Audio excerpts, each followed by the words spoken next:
Welcome back to another episode of Diversity in Aquatics. And today I'm talking with Tina van Duijn. Close? Yep, awesome. Correct. Who is a researcher at Otago University. Correct. And Tina and I worked together on the Water Safe Waikato project, which was over at the University of Waikato, mainly over in Hamilton campus we were working. And that was a project for their international students to promote water safety. So before we get into any of that, I'm going to let Tina give you an idea of who she is and what kind of research she does. And then we can talk a little bit about that project and aspects of diversity, because there was a lot of aspects of diversity in that project that we had to consider and build into the program. So Tina, take it away. All right. Hi, guys. So I'm originally from Switzerland, and I grew up swimming, windsurfing, and just spending all my time in the water, really. I became a PE teacher and eventually went into research on skill learning, and that's what took me to New Zealand. So I did my PhD in Hamilton in the Waikato region on motor skill learning. And at the end of my PhD, I realized there is an avenue back into water-related topics by investigating skill learning in water safety. And that's what I'm now doing in my postdoc here at Otago. So I've moved down to the cold south of New Zealand, where I'm now doing some experiments and some research on how water safety movement skills are taught and how they might be taught more effectively to learners. And so towards the end of my PhD, I was involved in Water Safe Waikato with Kurt and with the International Studies Office to prevent basically, or to, let's say, improve the drowning tolls that are present in international students. Yeah, trying to reduce, as it were. And that is something to be said, that this whole program, part of the motivation for that program was because there was an incident. Mm-hmm. And to the credit of the international department at Waikato University, they felt strongly that something needed to be done to prepare the students for that. So kudos to them for that one. Also mention from Tina's background that I don't know if you mentioned that you were a swimming instructor as well. Oh, I forgot that. You're a swimming instructor and also an avid surfer. So she loves that. Should I say you love the cold water, or you tolerate the cold water to be able to surf? But yeah, I think it's more the second. that aspect was a really cool aspect during the project, because I came in as a water safety instructor, but you as the researcher were actually helping me on the instruction side, which became important because one thing, and we can get into talking about it, but one thing about the diversity factor is that it's not, the normal ratios are not the same, because you have aspects of culture and language and different points of view coming into the whole thing, and having an extra pair of eyes there became very, very important. So it was really cool to have another person who had the water ability to support as well. Yeah, it was great to be also involved in the in-water parts.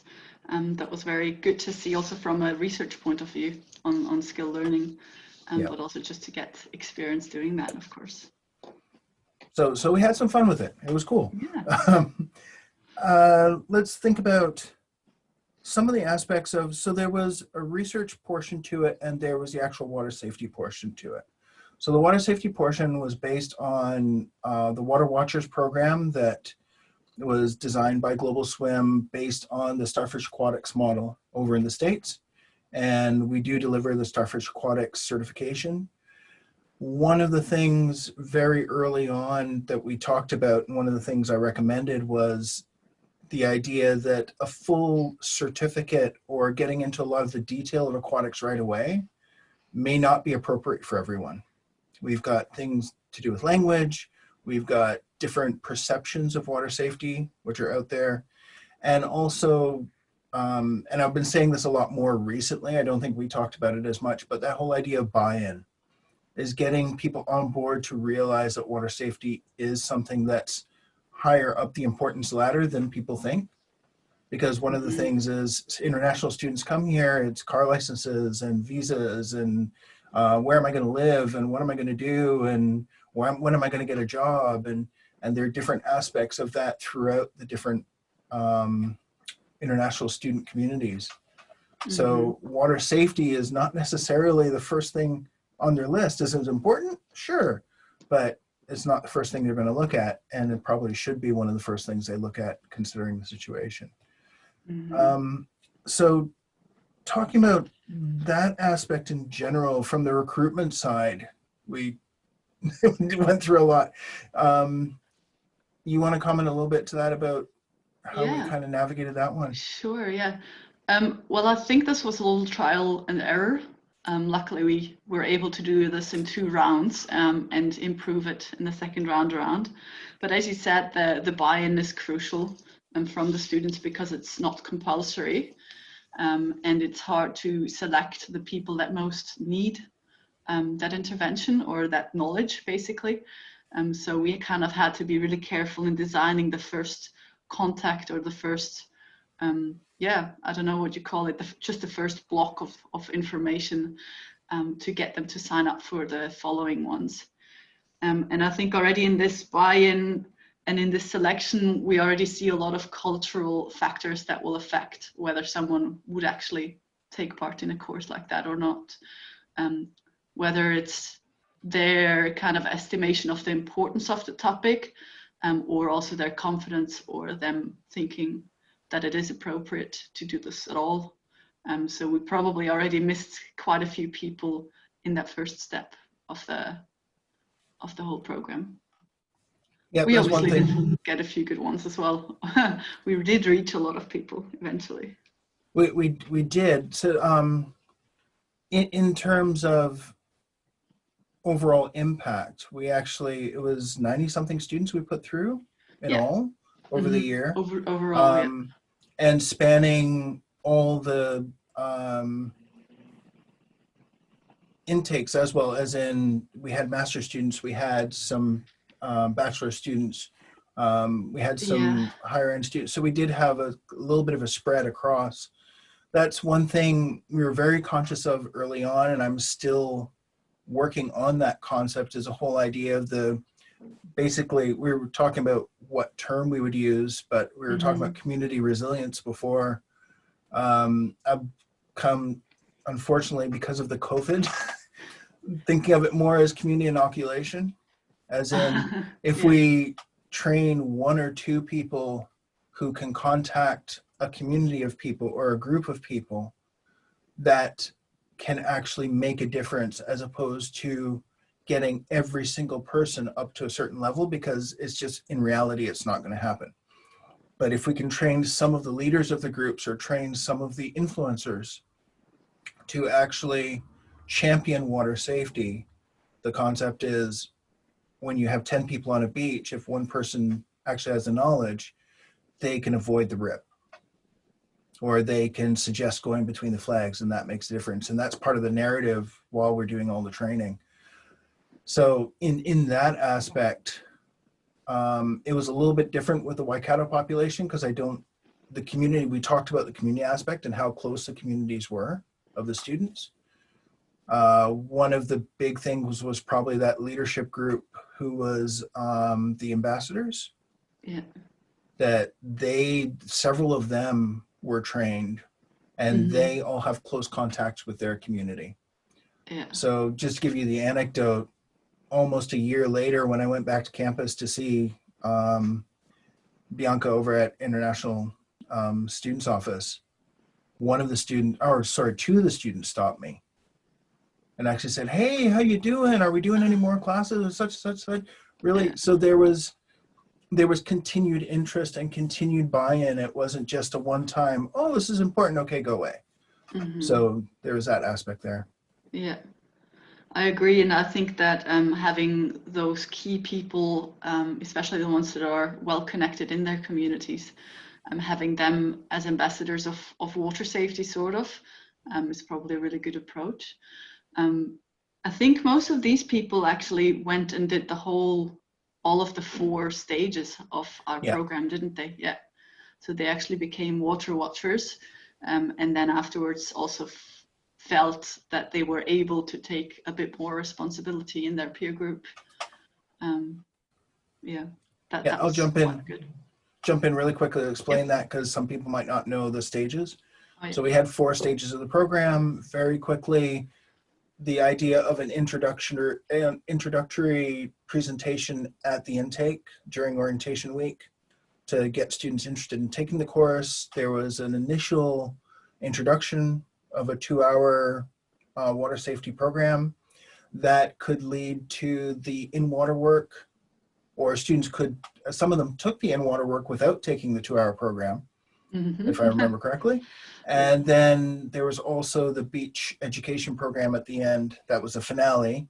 And in between that, there was a Water Watchers, which was a smaller group, which did a little bit more than the 2-hour program. And those are the ones we were hoping to target would be the community lead or the community influencers, per se, that they would have that little bit of extra knowledge, kind of akin to being a first aider in the field, where you're not a professional, you're not the person who's supposed to be professionally saving people, but you can become part of that chain of survival of knowing what to do in the interim until you get help. Yeah. And obviously the effects of this will not really be measurable directly.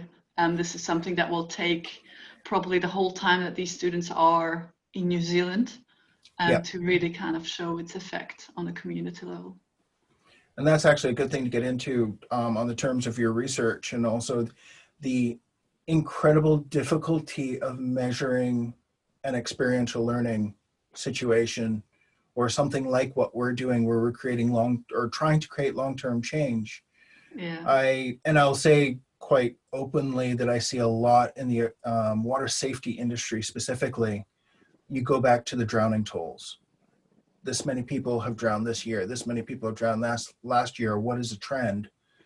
Whereas a lot of this does have to do with long-term goals that we can't see. So doing this now might not reduce drowning next year. Hopefully it will, and it can. But we're looking for something that's going to be a sustainable change in almost culture, really, and how people perceive it, as opposed to an instant stopping. We did attempt to measure that a little bit in the program with attitudes and behaviors sort of surveys, to see whether people had any changes in their confidence around water, but also in their confidence of being with their friends and making decisions around the water. Obviously that's only then measurable in those participants that completed it, and not in the whole community, but at least we had a few little sort of indicators of that. I guess that's as far as we were able to go in this case, but it's a general problem. As far as that indicative aspect, was it positive? Well, we were only able to do pre-post comparisons as well. We didn't have any control groups that weren't instructed or that only got instructed by parts of the program. But the people that did fill in both the questionnaires or completed the in-water, both of the tests, they all definitely showed very clear improvements in most of their variables. I think there was one variable where people didn't improve as much, which was their anxiety around the water. But that's also kind of makes sense, because quite a lot of them didn't really have a full scope of what the risks and dangers are. So some of them might have actually gotten a bigger respect from the water through the program, rather than reducing their anxiety, really. Which is not necessarily a bad thing. A healthy fear of the water is good. If it incapacitates you while you're in the water, that's one thing. But I'm one for the healthy respect on the verge of a little bit of fear of the power of what we're dealing with. Mm. But that's also a good thing to note, that the work that we were doing, even research-wise, was very indicative rather than conclusive. Yeah, for sure. It was looking for trends. It was looking for, are we making an impact on these people? Definitely more could be done in this direction in the Yeah. future, but it was also really cool. I mean, from my standpoint, really cool to have that research component, which was working alongside what we were doing, so we could actually see a little bit of what was happening in the students. Even the satisfaction feedback that I was doing from the Global Swim side gave some indication, especially in the anecdotes of the comments that were put down at the end, Yeah. that it predominantly was valued, that there was an indication that people didn't realize how important it was until we got that initial buy-in, that, oh, I didn't realize that this was out there. I didn't realize that this was an aspect I really should focus on. And the turnout for the other programs was a little bit of indication of that people wanted to learn more. Yeah, for sure. Yeah. Yeah. Let's talk a little bit about the diversity factors of it, because what were the number of countries again that it was? We had a Over lot 20, of countries. yeah. A lot of different countries. I would say vast within that, we had diversity of culture on top of that, and different backgrounds, gender as well. Religion. Religion. And we have, and again, that whole idea of how conclusive the research was is one thing, but the number of anecdotes we have that talked about what we were doing it was a cool experience in that way, to literally see all of this take place. Yeah, maybe this information is more something to be looked at in a more qualitative way, generating new research questions for the future. Yeah. So some of that we can focus in on. Gender was an interesting one that we were grappling with, because of diversity of cultures we were dealing with and how people would perceive. We definitely did we have more males than females? I would think, just overall, probably. In the overall. in-water sessions, I think we definitely had at least as many women. Right. Okay. Yeah. So I don't know whether we actually counted that, because yeah, I did get the impression that it's somewhere in there, but I did get the impression that there were a few more males, but there was definitely a strong female representation, especially on the beach day. I think we were probably a good 50-50. We can go back to the picture and check. But there was definitely representation. One of my worries was that the people who would not want to go for potentially cultural reasons or have an apprehension of going to these kind of things for that simply didn't show, and we wouldn't have detected that they were there. Yes, I think a lot of the problems were not detected because the people did not show up. I agree. Yeah. So in that case, having a female only session or removing those barriers to getting those students involved will be something to look at, definitely. Yeah, if I remember correctly, we did say that on the flyers that we were able to arrange a female-only session if that was requested, but I don't think anybody did take us up on that. But that was already one step into the program, so we'd already kind of had only a selection of people that were potentially going to sign up. It's one of those things, we were thinking about it, but I think logistically we would have had a hard time trying to arrange that for this one. Definitely something to look at in the future to do. But of the people that were there, I think one of my favorite anecdotes is the beach program in the second session, when we had students standing on the beach who were not in their wetsuits, and they just looked and went, "Can we come in?" Sure. And the water temperature was what? I don't know, 16 or something. It was one of some of the coldest water up, because I am a warm water baby and I won't be bashful about it. That's what I am, and I'm good with that. Yeah, that was cold. and we had students who, when I say student, they were students, but I mean, these were graduate students, I believe. And they wanted to go and they did it. And everybody ended up going in, even people who were really apprehensive. Mm-hmm. I think that really depends on also on the quality of the lesson and how it is built up and how the positive emotions are evoked, because I think the people had such a good time up until that moment, and then the ones that were in the water were just having an absolute hoot. So everybody that was missing out felt like taking part in it. So I think it's a really big part of it is also making it a positive experience, and getting all these positive emotions going. That's also a really big aspect in learning, really. Getting these emotions. So never underestimating. And it was important in that one that I think it was important that we weren't focused on specific, there wasn't a list of skills we were doing in the water session at the beach. It was very much experiential. It was, you get in at your level. And if people were more advanced and they're more comfortable in the water, the lifeguards were doing the wading and all that kind of stuff and showing little tricks here and there. But for the people who just the step of getting in was the big step, they didn't feel like they were excluded from the program because they weren't taking part. It very much was all happening at the same time.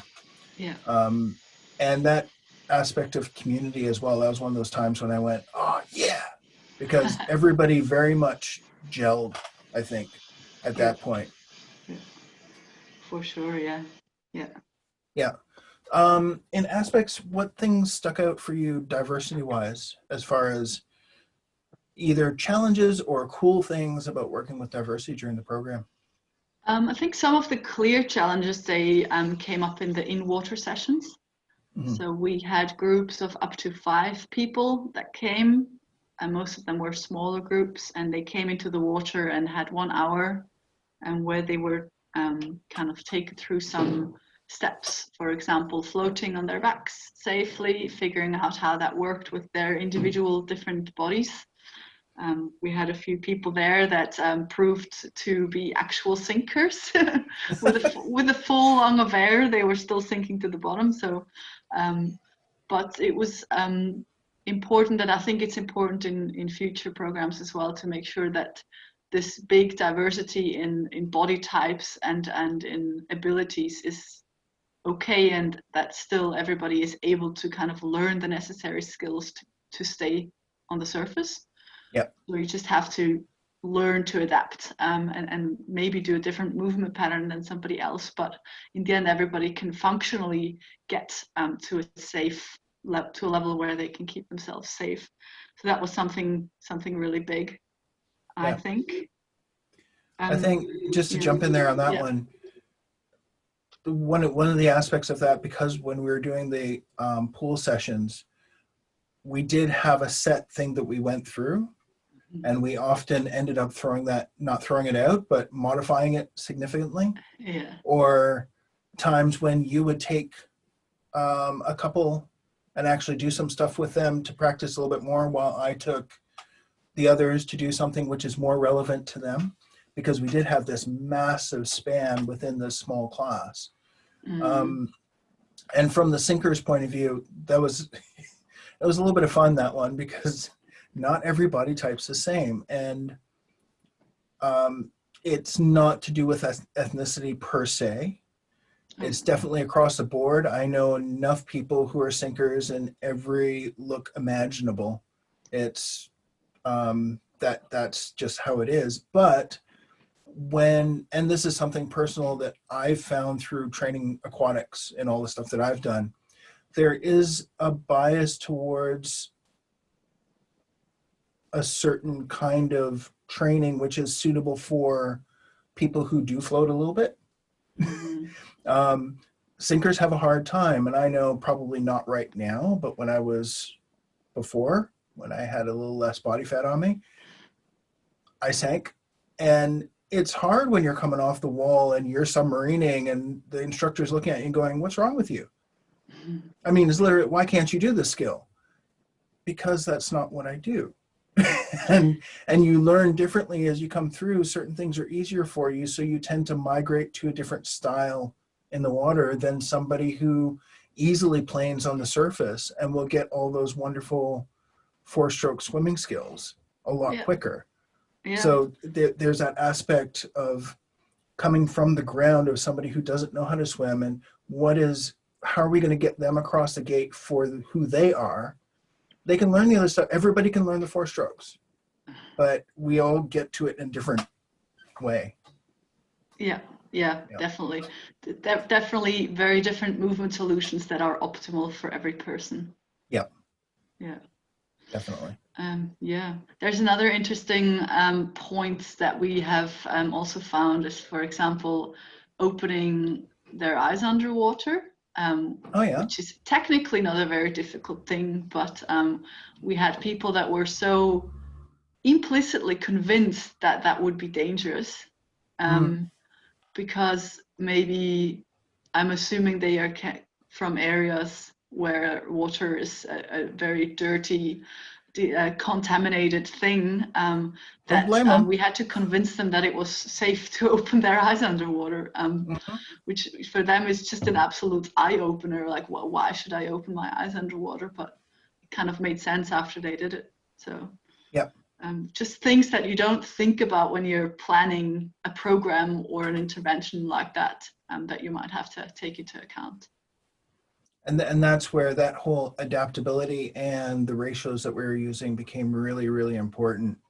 I think if we had lined 30 people up on the wall and said, jump in the shallow end, and they were all splashing around, I don't think the result would have been the same. That a little biased, but it does show a little bit of individual attention is needed to get people over the line. Yeah. I think. Yeah. Especially adults. Yeah. Yeah. Yeah. I think there's a lot to be said about what an instructor can do with their personality, but also what their skills of maybe adjusting the teaching type and their ways of communication can do. So we've had people that were from cultures where communication is just done in a different way. They might not be used to this sort of interactive approach of questions and responses and working together. They might just be used to more a kind of one-directional way of teaching, and it's hard to correct them sort of and to get them to interact, but personal skills of an instructor can really make a big difference there. Yeah. Awesome. Yeah. Any other things jumped out at you from that aspect of it? Well, a lot of practical ones, such as, sun, water temperature, swim gear, things like that, which can be a really big obstacle suddenly to some individual person, and we don't really give it a second thought in the beginning. I actually want to mention the swim gear because that's come up very recently with something I did. In my work, I don't only work with the University of Waikato, I was doing some work with Toyo Homai. And one of the things that came up there was students literally, because they had just landed, they had no swim gear. And in many countries where students come from, swimming in their clothes or older clothes, you would just go in that. So there's an aspect to that needs to be looked at, but also I wouldn't call it bias, but misconceptions of somebody getting in the water who's wearing a shirt, and understanding that in certain cultures in certain places in the world, that's normal. And people would go to the beach and they would wear a shirt, even if you're male, that you would cover up. I mean, that's kind of how it works. And they may be wearing a cotton shirt, which is not the best. And I will readily say in the West Indies, when I was scooting around at the age of 7 or 8, I was wearing a t-shirt running around in the water. It doesn't necessarily mean that you can't swim.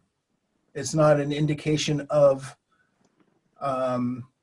that you are completely inept in the water, because obviously you're wearing a shirt in there. Obviously you're a non-swimmer. that's not necessarily the case. And I've heard recently an assumption like that, which kind of caught me off guard. Not that even in the industry, there are assumptions being made about people from different cultures and different places from the ignorance of not knowing where that comes from, like the opening the eyes underwater. You would think, oh, just open them. It's not a big deal. You're in a pool. Not realizing how much background there is towards the decision that that person's making. So when working with culture in that aspect, having that sensitivity to not assume and ask questions to find out what's really going on. Why is that behavior being done, as opposed to assuming that you know why that behavior is being done. Yeah. Yeah. Very interesting points. Yeah. Yeah. Sorry, but that's something that recently happened. That, oh my. So yeah. Yeah, there's one thing, myself coming from a non-English speaking country as well, I've noticed is an even bigger topic in other people that haven't been speaking English every day for the last 5 years, that processing information that is provided in another language just takes a longer time, and it also takes quite a lot of effort. Yep. So for example, when we provide instructions to someone, and they might be in the water and have their ears underwater, so they already only understand potentially half of it. It is really important how these instructions are given. So for example, cue words that are repeated and easy to understand might be better than complicated sentences. But also, for example, giving the information beforehand, I think you called that front loading, before someone starts an exercise, kind of giving them all the information and giving them time to process. They might actually have to perform a translation in their mind as well, and before they can actually then perform that movement. So that those are kind of factors that are also, it takes time, but it also takes effort, cognitive effort, which affects how our skill is performed. So now kind of segueing into motor skill learning aspects. And we only have so much capacity to process information. Our movement skills are also kind of programmed in the same space, working memory. And if there's too much information being processed in there, quite often our skill breaks down, our performance. So if we are able to give this information in a form that is more easy to process, then at least we take some of that load off. Because there's still so much that has to happen anyway to plan a new movement. Yeah, it's a lot of effort to try and balance all these things at the same time. Yeah, new skills, it's new hard. Language, new everything. Yeah, it's hard to give less information, because especially adults, they want all this information. They want to be exactly explained. Okay, where is my hand? How do I get my hips to the surface of the water in floating, for example? And telling them all these things might actually not be constructive to their learning, because then they'll be actually processing all this information while trying to perform the movement. So sometimes it's counterproductive almost. Yeah, definitely. Yeah. And that certain level of, I know I do it when I'm immersed in another area where there's another language, that people will speak to you, and the instinct, even though you don't understand, is to go, yes, because that removes the need for all of that effort, if you know what I mean. Mm-hmm. There's an element of embarrassment that I didn't understand what you said, but I don't want to let you know. Yeah. And in the water, that's not a good thing. So being conscious of that from the instructor point of view is really important too.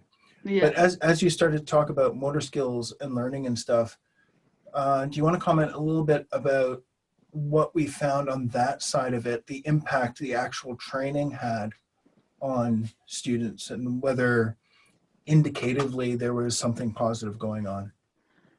Yeah, well, what we actually did is it was kind of a tiny, kind of a minimum, how do you say that? Like a tiny experiment inside the program. Right. We actually looked at how well people were able to float before and after that 1 hour session. And they definitely showed very significant improvements in people's floating quality based on several different categories of qualitative, like movement execution. So that was really big one. But what I've also found interesting is their own confidence in their floating ability improved a lot. Yeah. So people were definitely, even the ones that didn't, manage a proper float completely unassisted by the end, they felt more confident that they were able to learn this and do this in general. So, and they were convinced that they would go and practice that in the future. So that was quite good. We did split people into different groups, I think, and look at an effect of different types of instruction as well. Yes. Yes. But there were no significant results between the two groups.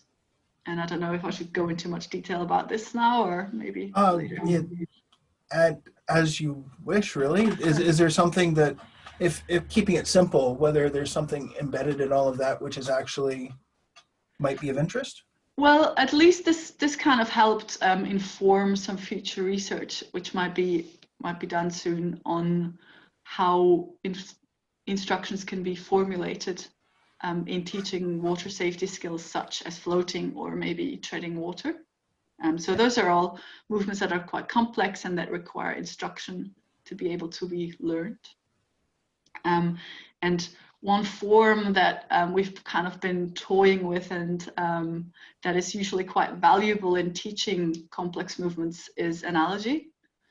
Analogy is sort of a metaphor that you use to teach a novel skill by comparing it to a concept that is already familiar to the learner. So there's been research done in other sports where, for example, a golf putt has been taught to learners by comparing it to the swing of the pendulum of a grandfather clock. And if a person knows what a grandfather clock does and how it swings, they are able to do the golf putting movement correctly without having to process all these step-by-step informations of what do the shoulders do, what do the elbows do, etc. Yeah. And we tried to develop some analogies for floating and water treading and apply them. However, this was a very small kind of place to try something like this out. So it was just more or less just trying out a few different analogies to see if there's some traction there. And it looks like it might be a really good way to also approach the language issue. So there's just less requirement for words and complex sentences if you can just invoke a picture in the person's mind, and they don't need to understand a lot of sentences and think about those things separately. Yeah. However, no, go ahead. There's also one point we've realized that might be an issue with cultural diversity, is some people might not have the same experiences, so you might not be able to draw on the same types of analogies with those people. So if a person doesn't have a grandfather clock and has never seen or heard of one, then that analogy will not work for them to learn the golf putt, and similarly for analogies we might try in the water as well. Yeah, I think we talked about that a little bit as we were going through different places. And I know from my time in Korea, the big one that I use is you have the term kill two birds with one stone, which is used in certain places in the world. In Korea, it's catch two rabbits, which is the same concept displayed in two different ways. But if you don't have the background of the one or the other, if you haven't learned that in one, you wouldn't have any background to go, oh yeah, I get what you're saying. So yeah, there's that aspect of it as well. Yeah, exactly. So that's quite interesting and promising avenue to at least try a few more things and develop maybe some instructions specifically for these tasks. And I guess reflecting personally for me from how I teach, because I came to aquatics in a very different direction than a lot of swim teachers would. I didn't come to it from swimming lessons. I actually, again, will say I didn't like swimming lessons very much when I was a kid. It was getting in my way because I was an open ocean baby. I wanted to put my mask and snorkel on and go. So I have developed that from a very different direction. But my teaching style, I think, was significantly influenced by my background as a diving instructor. And as a diving instructor, very early on, we do all these things. There's a lot of front loading. There's a lot of the clarification of delivering skills. We do it visually. We do it through video. We do it multiple. And I got certified back in the 90s. So we've been doing that for a long, long time. And we do it, I think, because of the elevated risk of the environment that we're in. Mm-hmm. And sometimes I wonder how much of that influences how I've designed this program and my own instructional background, or how that's embedded in all of this. Not saying that there's a good or a bad, but a lot of the stuff we're talking about is things that other disciplines might have already built in because they had to, because the environment that they actually taught in. Yeah. Yeah, that's a good point. Yeah. For sure. So, yeah. And yeah, we had fun. It actually was a good time. And I would say that the last trip that we did, the beach experience, though it wasn't, I wouldn't say it's information heavy. It was more of a review. That we did do the class session, Mm-hmm. which was really good, but a lot of it was experiential. The students got to meet the lifeguards, which I thought was really important, because breaking that barrier of, I explained to lifeguards when they're standing on the beach with their arms folded, they're not the most approachable people in the world. You know, we know what they are, but if you don't know what a lifeguard is, and different people have different levels of perception of authority around the world. So breaking that aspect, hey, these are really nice people. That aspect, just being in the water and that community atmosphere that we had, and then the boat trip afterwards, which was a nice addition onto that. But so many of those people either hadn't been on a boat or hadn't been on a boat here for sure. And we got to highlight a lot of the boat safety aspects of wear life jackets and one hand for you, one hand for the boat kind of thing. And so it kind of capped what we were doing as far as it was just as much about the feeling of what we were doing as the training. Yeah. I thought. Yeah. I think there's also regarding learning, also you say, even though you said, we didn't really treat or talk about skills per se, they didn't really get a lot of new information, but just linking what they have learned with personal experiences, having these positive emotions we've talked about, and potentially getting the chance to explore a little bit, explore what it feels like, explore what it is like to push against waves in the water and to float on top and to be kind of shaken a little bit by the waves. These kind of small things that actually really contribute to learning effectively, because in the end, you don't want someone to be able to do the skill just in a quiet pool.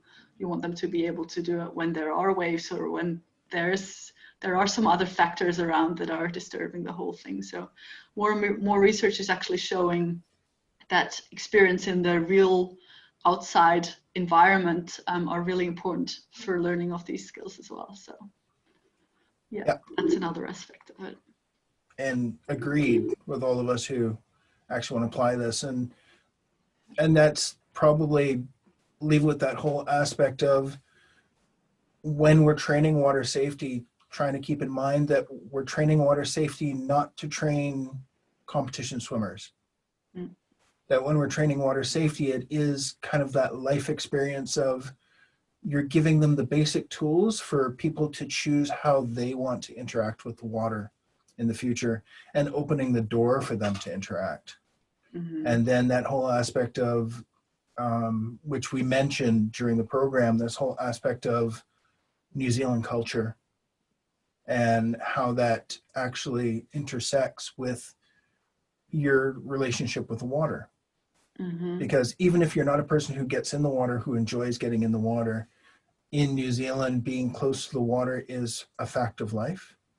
It isn't, it's assumed a lot. So it's not something that people actually say, yes, you need to have some water skills. It's more assumed that your picnics are going to be next to the water. You're going to be around tramping, going to the beach. All of these things are embedded in New Zealand life. Yeah. And having a relationship with the water does open doors to inclusion, as it were.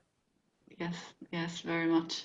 Especially for people that come from a different country and want to get as much interaction as possible and Yep.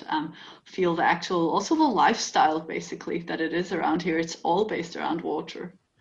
So it's very, very great experience to be able to enjoy the water in New Zealand safely. That just enriches your experience here a lot.